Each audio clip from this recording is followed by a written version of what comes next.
Assalamualaikum warahmatullahi wabarakatuh. Alhamdulillahirabbil alamin wa bihi nasta'inu ala umuri dunya waddin. Wassalatu wassalamu ala asyrofil anbiya'i wal mursalin wa ala alihi washabbihi ajma'in amma ba'du. Saya sebagai moderator pada kegiatan hari ini akan memandu jalannya presentasi. Untuk mempersingkat waktu, saya serahkan kepada pemateri Akmal dan Tio. Ayo silakan. Assalamualaikum warahmatullahi wabarakatuh. Pada siang hari ini saya akan mempresentasikan materi yang berjudul Islam dan Iptek, integrasi ilmu dan iman. Pendahuluan. Latar belakang Islam dan ilmu pengetahuan adalah dua aspek yang tidak dapat dipisahkan. Dalam sejarah peradaban manusia, Islam sebagai agama yang rahmatan lil alamin memiliki hubungan yang erat dengan ilmu pengetahuan. Dalam Al-Quran, Allah Subhanahu wa Ta'ala menekankan pentingnya ilmu pengetahuan dan penelitian, sebagaimana firman-Nya dalam surat Al-Baqarah ayat 1-5 yang merupakan wahyu pertama yang diturunkan kepada Nabi Muhammad SAW. Ayat tersebut dimulai dengan perintah Iqra, bacalah, yang menunjukkan betapa pentingnya ilmu pengetahuan dalam Islam. Sejarah mencatat bahwa peradaban Islam pernah mencapai puncak kejayaannya dalam bidang ilmu pengetahuan dan teknologi, terutama pada masa Daulah Abbasiyah. Pada masa itu, para ilmuwan muslim memberikan kontribusi yang sangat besar dalam berbagai bidang ilmu, seperti matematika, astronomi, kedokteran, filsafat, dan lain-lain. Kejayaan tersebut terjadi karena adanya integrasi yang harmonis antara iman dan ilmu pengetahuan. Namun, dalam perkembangan selanjutnya, terjadi dikotomi antara ilmu agama dan ilmu umum yang menyebabkan kemunduran umat Islam dalam bidang iptek. Di sisi lain, perkembangan iptek di dunia barat yang tidak didasari oleh nilai-nilai spiritual telah menimbulkan berbagai krisis kemanusiaan. Oleh karena itu, integrasi antara iman dan iptek menjadi sangat penting dalam konteks kehidupan modern saat ini. Terima kasih. Baik, sekarang untuk pemateri kedua, Akmal untuk memaparkan materi. Assalamualaikum warahmatullahi wabarakatuh. Baik, di sini saya akan menambahkan apa yang sudah dibahas tadi dari saudari Tiu terkait tentang Islam dan iptek, integrasi ilmu dan iman. Tadi Mbak Tiu sudah memaparkan latar belakang dari makalah ini. Jadi bisa disimpulkan di latar belakang tadi bahwa Islam dan ilmu pengetahuan itu adalah aspek yang tidak dapat dipisahkan.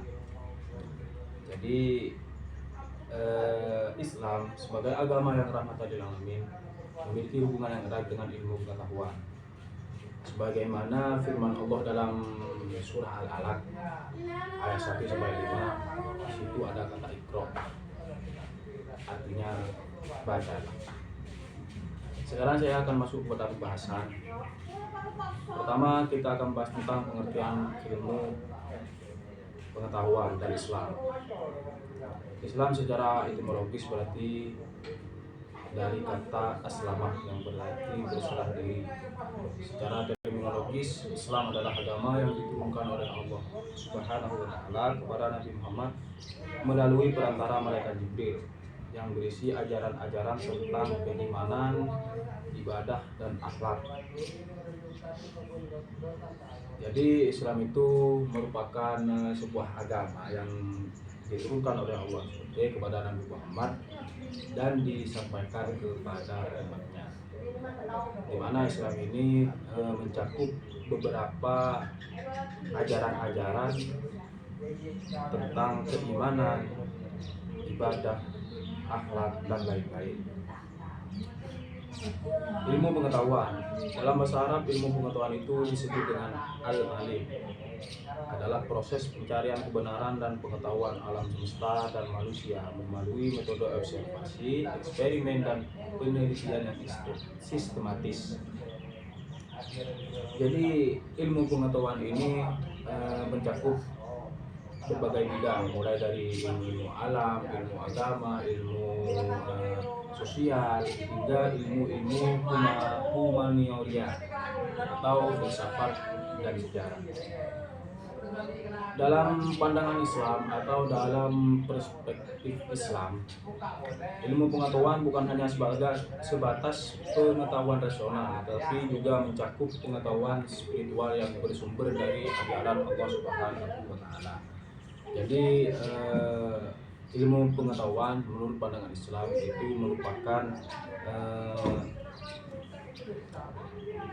pengetahuan spiritual yang langsung bersumber dari Allah Subhanahu wa Ta'ala dan diturunkan melalui berbagai proses seperti Islam yang diturunkan pada Nabi Muhammad melalui malaikat Jibril.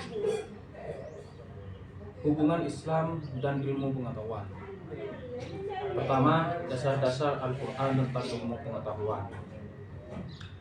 Dasar-dasar Al-Quran tentang ilmu pengetahuan itu terdapat dalam surah Az-Zumar ayat 9, di mana di situ Allah berfirman,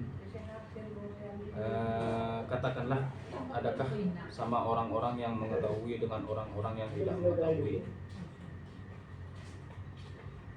Sesungguhnya orang yang berakallah yang dapat menerima pelajaran. Dari sini bisa disimpulkan kalau ayat ini menjelaskan bahwa Islam sangat menghargai ilmu pengetahuan, di mana di situ menempatkan orang-orang yang berilmu pada derajat yang tinggi, sebagaimana salah satu firman Allah di dalam Al-Quran terdapat dalam surah Al-A'raf, yarfa'illahu alladhina amanu minkum walladzina utul ilma darajat. Jadi Allah di situ meninggikan derajat seseorang yang sedang mencari ilmu. Yang kedua, karakteristik ilmu pengetahuan dalam Islam.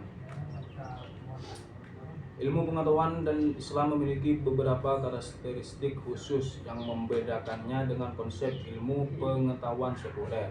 Pertama, ilmu dalam Islam bersifat terintegrasi yang tidak memisahkan antara ilmu agama dan ilmu umum. Jadi di sini bisa diartikan kalau ilmu pengetahuan menurut pandangan Islam itu memiliki beberapa karakteristik khusus yang dimana karakteristik ini bersifat terintegrasi, yaitu tidak memisahkan antara ilmu umum dan ilmu agama yang berkaitan dengan Islam itu sendiri. Jadi ilmu umum dengan ilmu agama itu ada kaitannya atau ada semacam kolerasinya. Kedua, ilmu dan Islam bersifat tauhid, yaitu berorientasi pada pengenalan terhadap Allah Subhanahu wa Ta'ala sebagai pencipta alam semesta. Yang kedua, karakteristik ilmu pengetahuan dalam Islam itu ilmu itu bersifat tauhid, yang mana artinya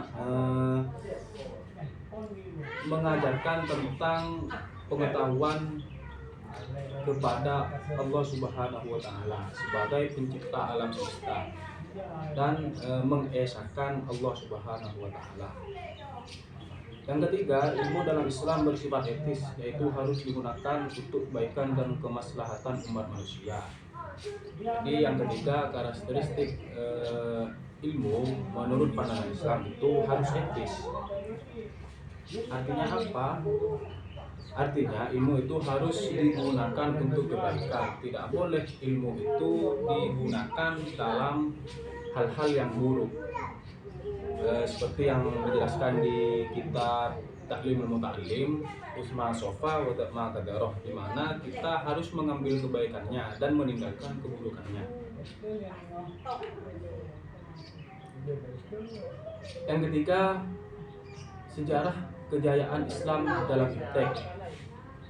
Yang pertama, masa keemasan peradaban Islam. Jadi kalau kita melihat sejarah dulu pada abad ke-7 sampai abad ke-12, Islam itu mengalami atau melakukan sebuah peningkatan daya manusia atau peningkatan di bidang ilmu pengetahuan. Jadi bisa dikatakan pada saat itu Islam mencapai puncak keemasan. Katakanlah Ibnu Sina yang mempunyai jasa di bidang kedokteran, ada Al-Khawarizmi yang merupakan ilmuwan matematika, ada juga Imam Al-Ghazali yang merupakan sufi di situ. Jadi jauh sebelum kejayaan Eropa yang dirasakan pada saat ini, Islam sudah lebih dulu merasakan masa keemasan. Itu terjadi di abad ke-7 sampai abad ke-12.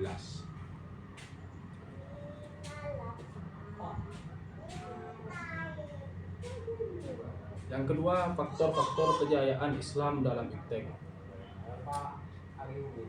Jadi kejayaan Islam dalam ilmu pengetahuan dan teknologi ini dipengaruhi oleh beberapa faktor. Yang pertama, adanya dukungan penuh dari pemerintah dalam bentuk pendanaan, penelitian, dan pembangunan infrastruktur pendidikan. Jadi Islam bisa jaya karena adanya dukungan penuh dari pemerintah dalam bentuk pendanaan atau pembangunan pendidikan. Yang kedua, adanya tradisi keilmuan yang kuat dengan sistem pembelajaran yang terstruktur dari tingkat dasar hingga perguruan tinggi. Jadi yang kedua, faktor-faktor yang mempengaruhi yaitu adanya tradisi yang kuat. Bisa dikatakan contohnya di Indonesia, tradisi yang paling melekat di kalangan masyarakat itu yang merupakan lembaga pendidikan yang dipakai sampai sekarang, contohnya seperti pesantren yang merupakan peninggalan dari Waliullah yang 9. Itu tetap dipakai sampai sekarang. Jadi itu merupakan juga faktor yang dapat memicu kejayaan Islam dalam bidang ilmu pengetahuan dan teknologi. Yang ketiga, adanya keterbukaan dalam menerima ilmu pengetahuan dari berbagai peradaban lain. Jadi faktor yang mempengaruhi kejayaan Islam lagi, Islam itu memberikan keterbukaan dalam menerima ilmu pengetahuan dari berbagai peradaban lain. Jadi contohnya seperti apa? Seperti di Indonesia itu melakukan pertukaran pelajar antara negara Indonesia dengan negara Jepang. Itu juga memicu majunya suatu negara dalam bidang ilmu pengetahuan dan teknologi. Yang keempat, yaitu adanya integrasi antara ilmu agama dan ilmu umum yang harmonis. Ini yang paling umum, adanya integrasi antara ilmu agama dan ilmu umum yang harmonis. Jadi tidak membeda-bedakan antara ini yang ilmu agama atau yang ilmu umum. Seterusnya, urgensi integrasi iman dan iptek. Pertama, tantangan iptek di era modern.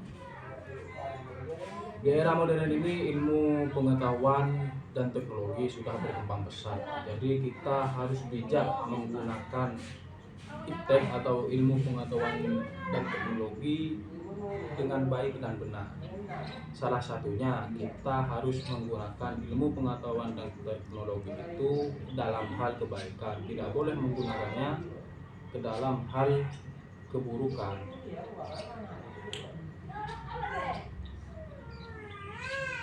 Yang kedua, strategi integrasi iman dan iptek.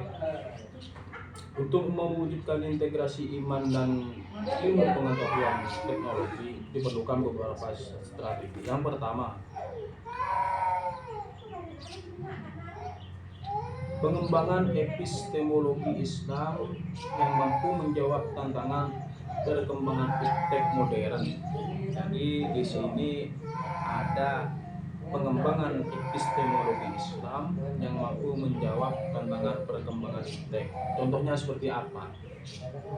Contohnya kalau di pondok pesantren itu biasanya setiap minggu atau setiap bulan biasanya diadakan yang namanya bersur masail, di mana bersur masail ini membahas tentang problematika umat, baik itu berkaitan dengan ilmu pengetahuan dan teknologi atau ilmu sosial yang lain. Singkatnya begitu.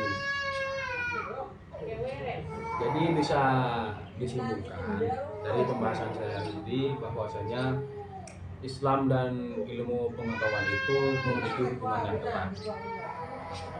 Islam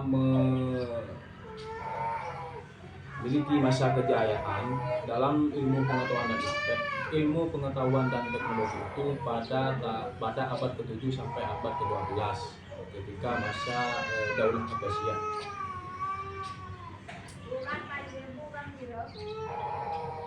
Integrasi iman dan iptek sangat penting untuk meningkatkan kualitas hidup manusia dan kemuliaan di sisi ketuhanan. Baik, terima kasih. Itu saja yang hanya bisa saya sampaikan. Kurang lebihnya mohon maaf. Wassalamualaikum warahmatullahi wabarakatuh. Baik, terima kasih untuk pemateri